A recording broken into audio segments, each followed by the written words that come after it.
સુરેન્દ્રનગરના નાવ્યાણી ગામે ભારત સીડ કંપનીમાં ફૂડ પોઈઝનિંગની ઘટના સામે આવી। કંપનીની કેન્ટીનમાં ભોજનમાંથી ગરુડી નીકળી હોવા છતાં તે જ ખોરાક પીરસવામાં આવતા 30થી વધુ કર્મચારીઓની તબિયત લથડી છે। તમામ અસરગ્રસ્તોને ઝાડા ઉલટી થતા તાત્કાલિક બેચરાજી સરકારી હોસ્પિટલમાં ખસેડવામાં આવ્યા। આ મામલે ભારે રોષ જોવા મળી રહ્યો છે અને ફૂડ એન્ડ ડ્રગ વિભાગની ટીમે ઘટના સ્થળે પહોંચી તપાસના ચક્રો ગતિમાન કર્યા છે।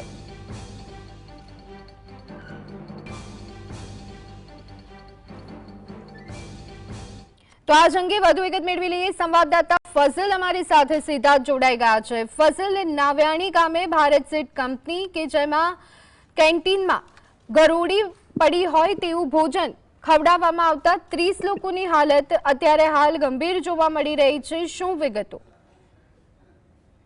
ખાસ કરીને સુરેન્દ્રનગર જિલ્લાનું જે દસાડા તાલુકાનું નાવ્યાણી ગામ આવેલું છે ત્યાં ભારત જીન નામની એક કંપની આવેલી છે।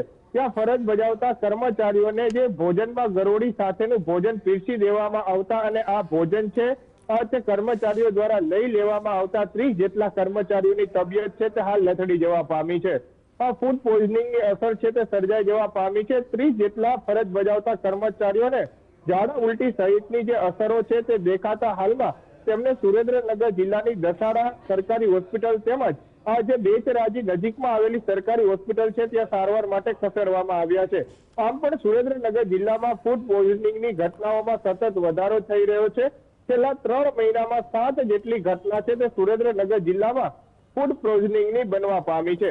ત્યારે આ તબક્કે જે ભારત જે સીડ કંપની છે ત્યાંનું આવેલું કેન્ટીન છે તેમાં બનતો ખોરાક છે તેમાંથી ગરોળી નીકળવામાં આવ્યા હોવા બાદ પણ આજે ત્યાં ફરજ બજાવતા કર્મચારીઓને આ ગરોળી વાળો ખોરાક છે તે ભોજનમાં આપી દેવામાં આવ્યો હતો। ત્યાંથી ઝાડા ઉલટી અને શરદી ઉધરસ અને તાવના લક્ષણો છે તે દેખાઈ રહ્યા હતા, પરંતુ ત્યારબાદ તે પૈકીના 30 જેટલા કર્મચારીઓની તબિયત લથડતા હાલમાં તેમને હોસ્પિટલ ખાતે રાખવામાં આવ્યા છે। મળતી વિગત અનુસાર 10 જેટલા કર્મચારીઓની હાલત ગંભીર છે, ત્યારે તેમને અમદાવાદ સિવિલ હોસ્પિટલમાં રિફર કરવાની તજવીજ પણ તંત્રની ટીમો દ્વારા શરૂ કરવામાં આવી છે। સમગ્ર ઘટનાના પગલે હાલના તબક્કામાં સુરેન્દ્રનગર જિલ્લાના દસાડા તાલુકાના નાવ્યાણી ગામ ખાતે સુરેન્દ્રનગર આરોગ્ય અધિકારી તેમજ ફૂડ એન્ડ ડ્રગ્સ વિભાગના અધિકારીઓ અને તેમની અલગ અલગ ટીમો છે તેમના દ્વારા ધામા નાખવામાં આવ્યા છે અને આ દિશામાં તપાસ શરૂ કરવામાં આવી છે। જે ભારત સીડ કંપની છે તેનું કેન્ટીન છે તેમાં સ્વચ્છતા ન જાળવવામાં આવતી હોય અને વારંવાર આ પ્રકારનો ખોરાક આપવામાં આવતા હોવાનો પણ કર્મચારીઓ દ્વારા આરોપ લગાવવામાં આવ્યો છે। ત્યારે આ મુદ્દે જે આરોગ્ય અધિકારી છે અને તેમની ફૂડ એન્ડ ડ્રગ્સ વિભાગની ટીમો છે તેમના દ્વારા આ જે કેન્ટીન છે તેમાં બનતા ખોરાકના નમૂનાઓ લેવામાં આવ્યા છે। નમૂનાઓ લઈ અને લેબ ટેસ્ટિંગ માટે પણ મોકલી આપવામાં આવ્યા છે।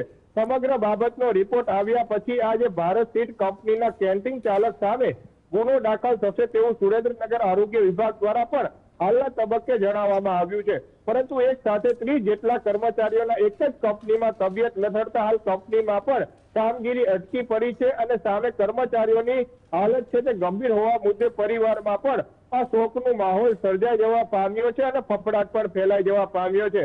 ત્યારે હવે આ તબક્કે અધિકારીઓએ નાના એવા નાવ્યાણી ગામે ધામા નાખી અને તપાસના ચક્રો ગતિમાન કર્યા છે અને જે ફૂડ આરોગવામાં આવ્યું હતું તેના નમૂના લઈ ટેસ્ટિંગ માટે મોકલી અને આગળની કાર્યવાહી અંગેની તજવીજ શરૂ કરવામાં આવી છે।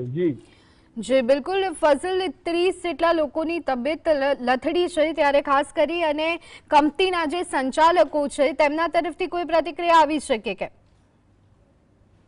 ખાસ કરીને જ્યારે આજે ભોજનમાં ગરોળી નીકળી હતી તે દરમિયાન કર્મચારીઓ દ્વારા પણ રજૂઆતો કરવામાં આવી હતી, ત્યારે કંપની સંચાલકો દ્વારા આ મુદ્દે કાંઈ પણ બોલવાનો હાલ ઇનકાર કરવામાં આવી રહ્યો છે। તેમના દ્વારા જણાવવામાં આવ્યું છે કે જે કંપનીમાં આવેલું કેન્ટીન છે તે ભાડા ઉપર અને કોન્ટ્રાક્ટ એજન્સીને આપી દેવામાં આવ્યું છે, એટલે સમગ્ર ઘટનામાં કોન્ટ્રાક્ટ એજન્સી છે તે વિવાદમાં છે।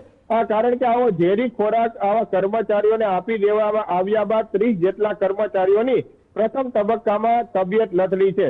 ખાસ કરીને જે મોટી કંપનીઓ સુરેન્દ્રનગર જિલ્લાઓમાં આવેલી છે તેમાં બહારથી ભોજન લાવવા ઉપર પ્રતિબંધ મૂકવામાં આવે છે, ત્યારે ફરજિયાત કંપનીના કર્મચારીઓ છે તે કેન્ટીનમાં ભોજન લેવા માટે મજબૂર બનતા હોય છે, પરંતુ આ કેન્ટીનમાં બનતું ભોજન છે તે ઝેરી હોવાનું પણ હવે સામે આવી રહ્યું છે। કારણ કે જે આ ભારત સીડ નામની કંપની છે તે ઉત્પાદિત કરતો માલ છે ત્યાં ફરજ બજાવતા કર્મચારીઓ છે તેમને ફરજિયાત કેન્ટીનમાંથી ભોજન આપવામાં આવતું હતું, પરંતુ તેમાં ગરોળી નીકળી હોવા છતાં પણ કોન્ટ્રાક્ટ એજન્સી દ્વારા બેદરકારી દાખવી અને કર્મચારીઓને આ પ્રકારનો ભોજન આપી દેવામાં આવ્યું હતું, જેને લઈને હાલના તબક્કામાં 30 જેટલા કર્મચારીઓની તબિયત લથડતા હવે તપાસ શરૂ કરવામાં આવી છે. જી આભાર ફઝલ. સમગ્ર